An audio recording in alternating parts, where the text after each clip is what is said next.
Hola, soy Inés Rodríguez y esto es El Filtro Realidad, un podcast de Fundación Mapfre Canaria. Aquí damos voz a las personas, sus historias, sus vivencias y su realidad. No hay filtros ni medias verdades, solamente experiencias vividas, para que así la sociedad pueda mirar, entender y empatizar sin prejuicios. Porque solo escuchando, entendiendo y abriendo la mente podemos cambiar. Cuidar no es solo una palabra, es levantarte antes que nadie y acostarte el último. Cuidar es aprender a hacer de todo, aunque no te haya enseñado nadie.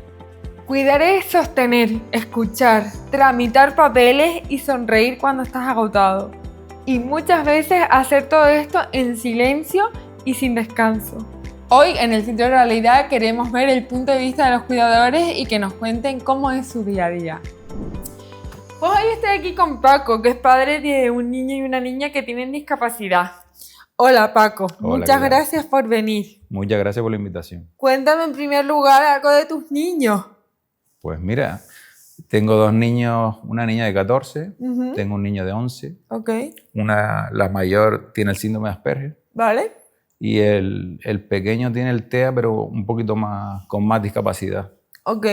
Pues vamos a empezar por el principio. ¿Cómo fue el enterarte del diagnóstico de tus muchachos? Hombre, cuando tú en esa época normalmente usas la comparación, ¿no?, con los otros niños, ¿no? Claro. Veías que los niños no tenían atención, no te miraban, el habla era tardío, no te hacían frases. Y entonces, claro, tú eres nuevo en esto, ¿no? No tienes un patrón a seguir, ¿no? Claro. Y entonces ya ves que algo no funciona. Dices, esto... Yo soy padre por primera vez, pero como comparo con otros niños en el parque, claro, otros primos, otros sobrinos, y tú dices, pues esto no está caminando bien, ¿no? Y luego entonces lo primero que hice es buscar un diagnóstico, que es bastante complicado al principio, y una vez ya te lo dicen, te lo tienes que creer. Es decir, o sea, la parte dura aquí es creerte el diagnóstico. Cuando te dan la sorpresa y dicen, no, es que el niño es TEA. Hombre, yo busqué algo de información y ya yo sabía que esto suena algo de autismo y tal con la mayor. Y luego ya cuando te informan de que efectivamente es un trastorno lo que tiene, pues ya te digo, es duro, bastante duro. Sobre todo pasar el luto, ¿no? Diciendo, es que claro, se vienen cosas y nadie te explica nada, ¿verdad? Y a nivel social está todo muy en pañales, entonces me imagino el sentimiento de estar un poco ante el abismo de decir, ¿y ahora qué hago? Sí, sobre todo porque no tienes información. Claro, claro. Es bastante complicado. ¿Tú crees que si el acompañamiento desde los servicios públicos de salud, por ejemplo, fuese mejor, la experiencia hubiera sido diferente? Sí, sobre todo que mejoraría lo que es la atención temprana, ¿sabes? Efectivamente. Que es el gran problema. Hay padres perdidos, sin información, que a lo mejor cuando se dan cuenta en el colegio de que los niños tienen algo, el problema es que lo que es el profesorado le da miedo comunicarlo a un padre. Oye, tu hijo no va bien, no es como un niño neurotípico. Entonces ahí empieza el problema, en la criba, ¿sabes? Cuando el miedo de decirle a un padre, oye, tu niño presenta algún tipo de dificultades, ¿sabes? Y ahí es cuando ya te das cuenta. Totalmente, pero creo que es precisamente por esto, por que hay que pelear, porque se pongan medios, porque al final cuando estás acompañado y sabes que tu hijo va a estar bien cuidado, creo que la preocupación disminuiría muchísimo. Correcto. Entonces esto es lo que hay que reivindicar por todos lados. Y la clave que veo yo es la atención temprana, ¿sabes? Ser más rápido. Sí. Ser más rápido porque esos niños necesitan medios, materiales, personas que sepan del tema. Porque, por ejemplo, en Canarias el problema que tenemos es que hay muy pocos terapeutas, contados con los dedos, ¿sabes? Y entonces se ven con el problema de eso. El centro base, por ejemplo, tarda mucho, tiene unas listas de espera tremendas.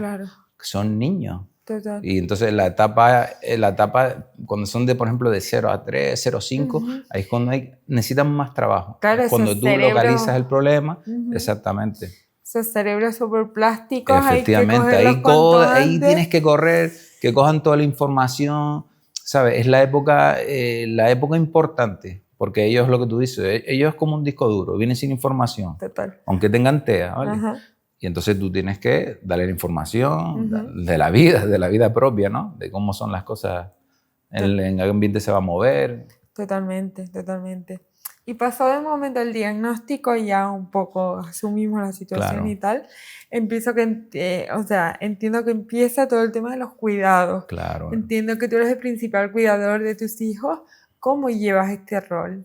Hombre, es duro, no es un camino fácil porque tú tienes que hacer tu vida. Claro. Yo trabajo, mi mujer tuvo que dejar de trabajar. O sea, es una cosa que tú tienes que como resetearte y empezar desde cero. Y si tengo un niño con TEA, tengo que adaptar mi vida a esta nueva situación, ¿sabes? Es bastante complicado, sobre todo el principio por eso, porque no tienes información. Te ves un poco perdido y claro, ves que los gestos, tú no sabes de qué va el TEA, no sabes por qué los niños hacen una cosa, o tienen una actitud, por qué tienen malestar. Es bastante complicado en ese sentido. Claro. Y cuéntame un poco cómo es el día a día. Pues el día a día de mi casa es toda anticipación, ¿sabes? Yo miramos la agenda y ya tengo que saber cuándo tengo médico, cuándo tienen todos los tipos de terapia, todo es anticiparte para que ellos tengan una vida más cómoda, ¿sabes? Para quien no esté familiarizado con el TEA un poco hacia grandes rasgos, porque es un abanico súper amplio, Sí. ¿nos puedes dar un poco 2 o 3 características así que tú digas, pues mira, esto define bastante bien? Sí, mira, por ejemplo, en la etapa de 0 a 12 meses, ¿no? Son niños que no tienen mirada, no son capaces de decir 2 palabras, no balbucean como los demás, problemas incluso para ya cuando empiezan, no hablan mucho, no señalan, ¿sabes? Va por varias etapas, ¿no? De 0 a 12 meses hacen una serie de características y de 12 a 18 otras. A lo mejor, por ejemplo, en la de 12 a 18 algunos tienen problemas para caminar, lo ves que todos se ponen de puntillas, es una cosa muy de TEA, ¿no? Caminar todos de puntillas. Okay. Sí, es curioso. Yo recuerdo que en mi hijo tenía problemas sensoriales, ¿no? Y, por ejemplo, lo llevaba a la playa y no quería tocar la arena. Claro. Le daba yuyu tocar la arena. Sí, le ponías a tocar la arena. Se ponía nervioso, ¿sabes? Él está acostumbrado a firme, entonces cuando le cambio donde pisa, pues ya se ponía muy nervioso y luego eso, sobre todo eso que las rutinas siempre tienen que ser ellos iguales. Por ejemplo, tengo un claro ejemplo. Yo iba a casa del abuelo por una misma carretera, ¿vale? Todos los días. Si yo cambiaba la ruta, se ponía nervioso y se ponía a llorar. Okay. O sea, son cuadriculados, ¿sabes? Entiendo. O sea que en tu casa están firmes. Firme, ¿Cómo la verás? Sí, regulado, tenemos todo anticipado con tiempo. Ahora que son un poquito más grandes, un poquito menos, pero cuando hay un cambio en la rutina, tenemos que tirar de pictogramas, tenemos que dibujarles a dónde vamos a ir. Es decir, ellos siempre tienen que tener ahora mismo su vida ordenada. Un desorden no pueden vivir. Todo tiene que ser previo aviso, ¿sabes? Totalmente. Cualquier cosa que hagamos con ellos tiene que ser previo aviso. Totalmente. Y me comentabas antes que tu mujer tuvo que dejar de trabajar para poder Efectivamente, cuidarlos. efectivamente. ¿Cómo se lleva esta situación? Es decir, tengo que prácticamente abandonar mi vida para dedicarme a los cuidados. Hombre, es duro porque ella tiene una carrera universitaria. Teníamos otro tipo de pensamiento, ¿no? Claro. Y al final se vio obligada, ¿no? Claro, complicado. Es por eso que si hubiera más medios, más apoyo a... Y claro, en mi caso es que tengo 2 niños. Claro. Conozco muchas familias con 1. Y se lleva dentro de lo que cabe mejor, pero es que yo tengo 2. Claro. Entonces, el camino se me ha hecho más duro.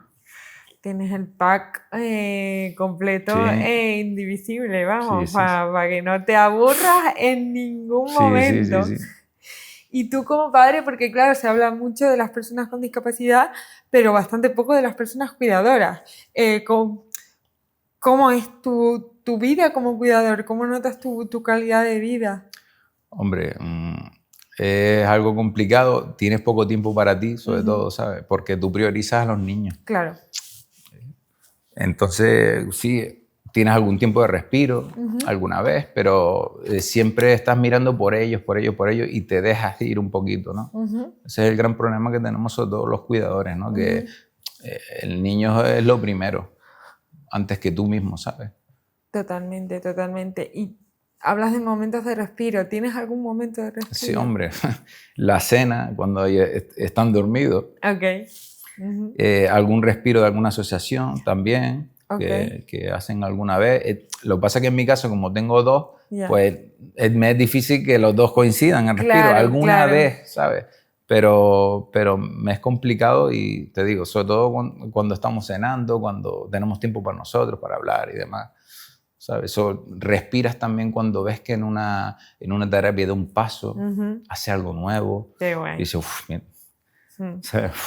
claro. Mi trabajo va caminando, ¿no? Total, total. Y entiendo que la relación que tienen ustedes y los niños con los terapeutas también es muy importante. Sí, eso son súper importantes. Dar con un terapeuta, con el mejor. La terapia es importantísima en los niños en esas edades tempranas, pero vamos, te diría que es la prioridad total, porque nosotros somos padres, no somos terapeutas, entonces ese es el gran... Hay cosas que puedo hacer bien y cosas que me puedo equivocar. ¿Sabes lo que te digo? Entonces vas aprendiendo el día a día de cuidar a un niño con TEA. ¿Sabes? Total. Me comentabas lo guay que es ver cuando dan un paso adelante. O sea, ¿qué cosas bonitas eso es lo mejor. te llevas de esta experiencia? Lo mejor es eso, cuando dan, te dicen dos palabras, cuando te miran. Claro, eso. Empiezas a dar valor a muchas cosas, ¿no? Exacto, exacto, porque como que muchas veces se dan las cosas por Claro, hecho. exacto. Decir, un neurotípico te hace cosas que lo que tú dices ya das por hecho que lo hace, pero un niño con TEA le cuesta más y cada cosita que hace, cada pasito que hace lo valoras como, ¿sabes? Como un esfuerzo de tu trabajo, ¿sabes? Totalmente. Y ellos que ponen de su parte también, eso está claro. Hombre. Por supuesto, por supuesto. Porque yo recuerdo que iba a clase y cuando los sacaba, mi hijo no hablaba. Y los demás sí con su padre. Y tú ibas al coche con el niño sin hablar. Es durísimo. Claro, claro. Hasta que encuentras como otro sistema de comunicación, otra manera para... Efectivamente. Claro. Pero digo, es que valora... Total. Cada cosita... Cada pasito es una lo valora. Celebración. Es una pasada. Qué guay, qué guay. ¿Y con el resto del entorno familiar?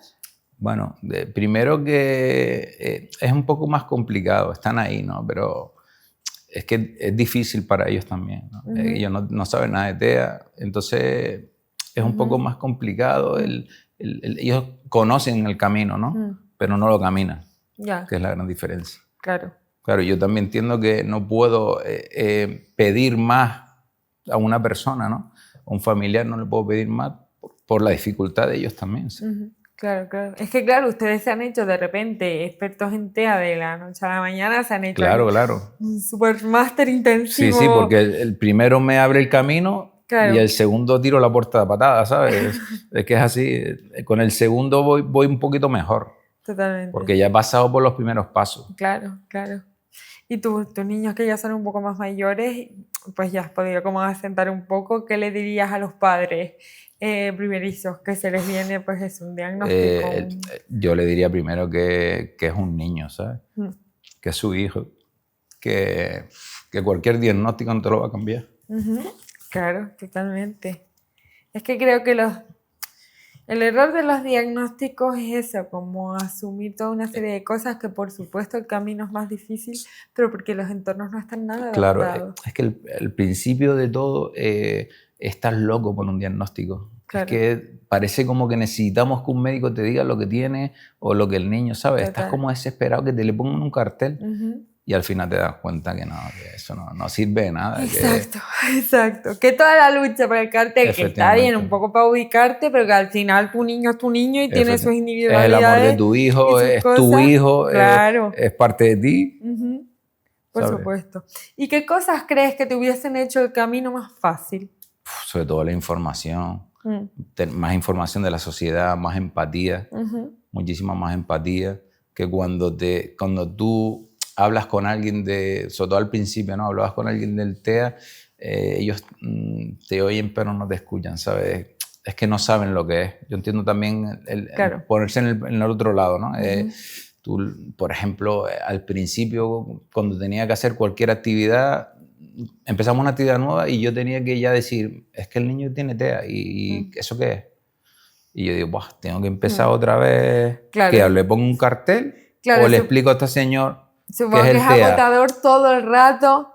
Efectivamente, es un tema que ya tiene más información, ¿sabes? Ya empieza la gente a saber más qué es el TEA. Al inicio era autismo, en serio. El espectro es tan amplio que cada niño, niño, adulto, lo que sea, pues cada uno tiene su manera de ser, ¿no? Y son totalmente diferentes. Pero era muy duro que cada vez que llevaba una actividad a la piscina, esto, mira, es que el niño tiene TEA. ¿Y qué es el TEA? Eso que, pues explicarlo otra vez, todo, pero bueno, es lo que hay. Y en parte te ayudaba también, que los demás supieran un poquito más. Entiendo. He visto algún avance, he visto como centros comerciales con pictogramas. Por ejemplo, ahí en Las Palmas han puesto uno que está todas las tintas con pictogramas. Qué guay, qué guay. Al final eso supongo que como familia te desilusiona, ¿verdad? Sí, claro. Vamos ahí, yo cuando conduzco mi coche veo pictogramas. Aprendemos a conducir con pictogramas. Claro, claro. Es lo mismo. Tenemos que saber que es un stop, ¿no? O sea, el paso, un semáforo. Al final es el día a día. Totalmente. Todos tenemos el móvil, todos tenemos aplicaciones, sus pictogramas. Claro, claro. Al fin y al cabo, a veces no lo usan ellos solos, lo usamos todos. Exacto. Para el día a día. Claro, que para que no sepa quién son los pictogramas, quién son no, qué son. Para quien no sepa qué son los pictogramas, al final no dejan de ser imágenes concretas que representan una cosa. Correcto. Es como una palabra que representa un concepto, pero en vez de palabra, pues un dibujo, para que sea más sí, visual. Una señal de tráfico, un pictograma. Ya está, fin. Entonces, claro, qué guay que hay muchísimos otros tipos de personas que necesitan comunicarse con pictogramas y son una maravilla como sistema alternativo de comunicación. O si no tiras agenda, le haces una agenda visual. Y hoy vamos a ir a tal sitio y vas dibujándole para que ellos sepan dónde va, porque necesitan una anticipación, ¿sabes? Exacto. Ellos no vale cambio. Yo no puedo hacer un cambio rápido en mis hijos. Por eso el tema de la planificación de las vacaciones. Tengo que hacerlo con tiempo, tengo que saber, por ejemplo, el niño está acostumbrado a comer puré siempre, tengo que buscar un sitio con cocina. Vale. Aquí va mi siguiente pregunta. Claro, ahora ya salir, no puedes salir por ahí a lo loco, tienes que tener en cuenta un montón de cosas. Hablando de las vacaciones, ¿qué cosas tienes tú ahora que estar todo el rato teniendo en cuenta para que tus hijos estén cómodos? Yo, sobre todo, es que ahora mismo, bueno, con la edad que tienen, lo primero que te pide es que tengan wifi, desgraciadamente. Te dice, ¿tienes wifi? Ay, qué memeo. Bueno, eso afortunadamente está en bastantes lugares, así que bien. Sí, es lo primero que te dicen, oye, ¿tienes wifi? ¿Dónde vamos a ir? Sí, tienen wifi. Y sobre todo que busco que tenga cocina, ¿sabes? No puedo ir a un hotel. No puedo. He intentado, hemos ido alguna vez a un self-service y cosas de hoteles y el ruido, todo se ha estresado muchísimo. Digo que va, tengo que volver otra vez a buscar un sitio con cocina. Pero claro, le tengo que enseñar ese camino. Tiene que ir a esos sitios, ver lo que pasa allí, ¿sabes? Familiarizarse con lo que ve, con los ruidos, con las personas, porque algún día tendrán que caminar solos.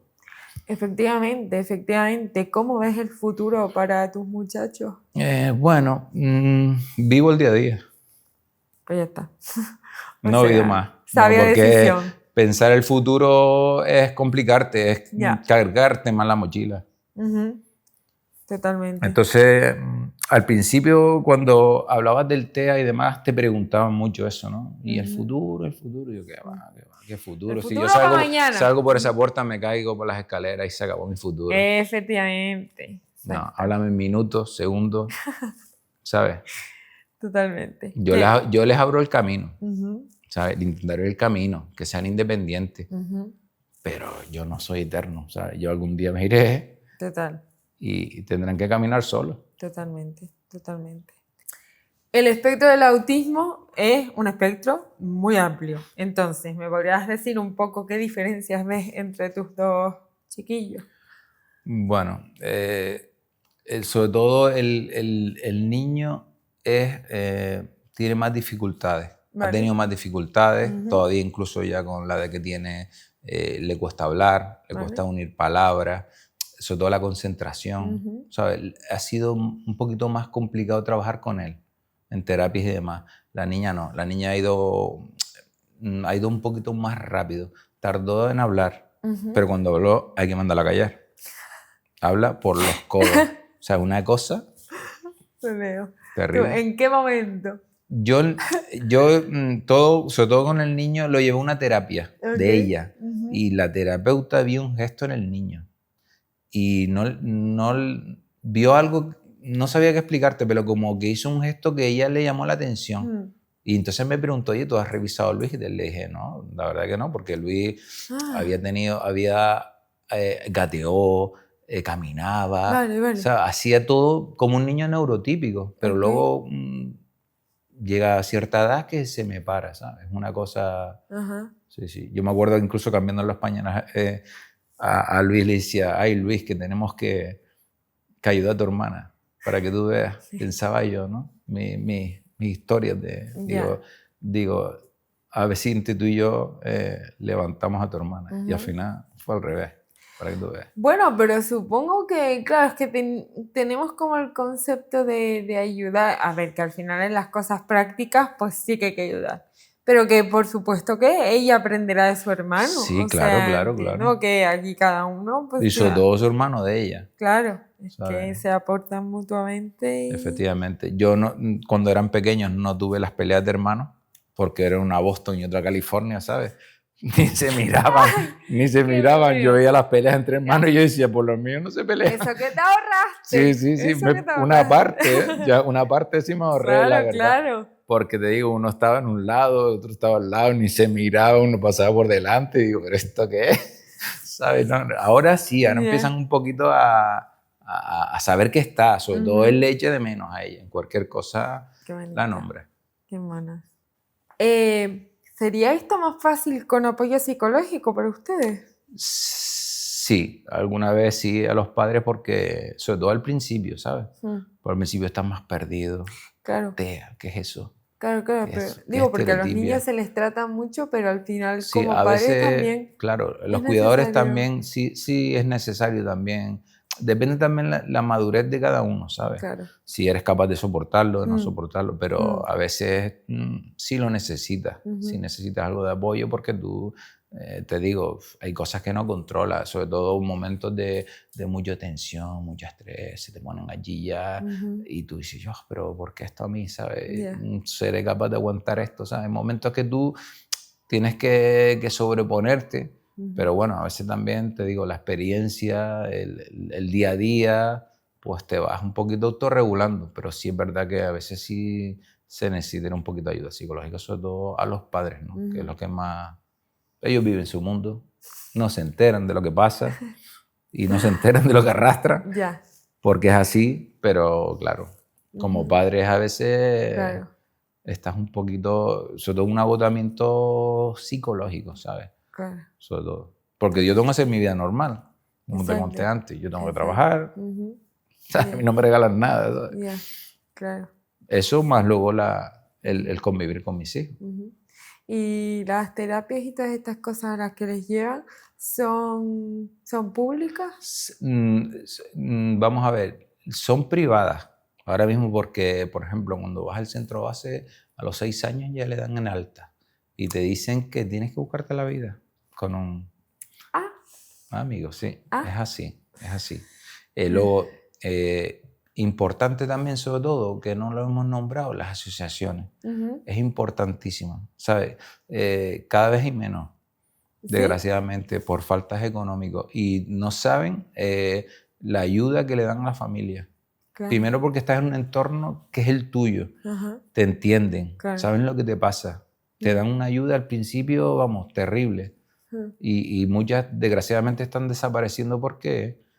Por fondo, ¿sabes? Porque no tienen ayuda, llegan tarde, Y te digo, vamos, te diría que si yo hago un resumen de todo lo que he pasado, la parte de las asociaciones es súper importante, pero vamos, lo más importante, porque son los que te guían. Total. Los que te guían en el camino este. Total. Pues ya sabemos, a invertir. Sí, por señora. favor y gracias. Sí, no se olviden de ellos. Exacto. Que las ayudas lleguen pronto, que hay muchas familias necesitadas, ¿sabes? De esas terapias, de esas ayudas, de que son los que te escuchan. Es muy importante que ese tipo de asociaciones se mantengan, que no vayan desapareciendo. ¿Algún mensaje que quieras lanzar a la sociedad, a las autoridades, a otros niños? Yo que sé, a quien tú quieras. Este es tu espacio. Yo que sean empáticos, ¿sabes? Que sean más empáticos, que no se juzgue. Porque a veces los niños pueden tener una crisis en cualquier lado y ya te miran raro diciendo, oye, tal, qué mal educado, no sé qué. No. Es que has tenido una crisis por cualquier motivo que tú has descontrolado, el estrés o cualquier cosa. Total. Entonces lo que quiero es que empaticen, que no juzguen, ¿sabes? Que no juzguen sobre todo. Saber que cada uno tiene su individualidad y que, bueno, pues cada uno con su movida. Como un espectro, como dice el TEA, que es tan amplio, pues cada uno tiene un problema de una cosa, otro tiene un problema de otro, ¿sabes? Hay niños que tienen un problema con el ruido y llevan casco, los ves por la calle con un casco y dices, ese niño con el casco. No, está evitando el ruido. Claro. Y, por ejemplo, esto me hace acordarme del tema de la pandemia. Sí. ¿Cómo vivieron Pues mira, la pandemia? lo vivieron mejor, fíjate tú, mejor de lo que yo pensaba. Yo tenía miedo en ese sentido. Vale. Lo que pasa es que como ellos le dieron un permiso para salir a la calle al principio, pues sí, la gente se queda mirando y qué hacen estos niños en la calle y tal, no sé qué. Pero diciendo, sí, está prohibido salir porque salen estos niños a la calle, ¿no? Pero bueno, a mí yo en esa época la verdad que me cogí recién operado de la espalda y entonces permanecí en casa, pero mi mujer lo sacaba y demás.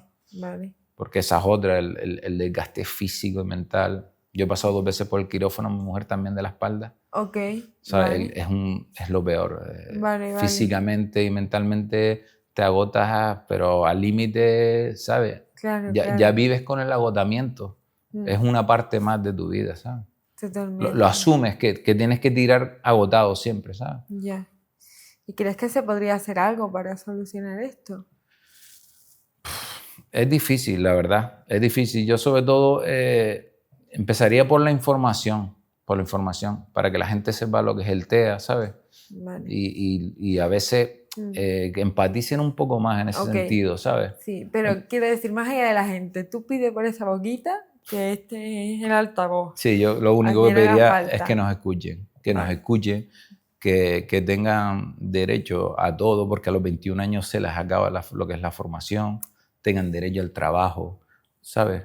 Tengan derecho a ser admitidos, a que viva una persona, ¿cómo te explico? Que sea diferente contigo, ¿sabes?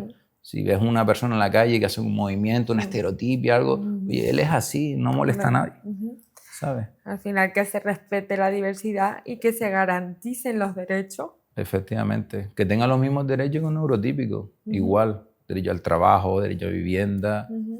Esa es otra de las grandes luchas que... Pero bueno, yo voy paso a paso. Exacto, yo tengo ahora, estoy en la parte de prepubertad, pubertad, que esa parte es bastante dura.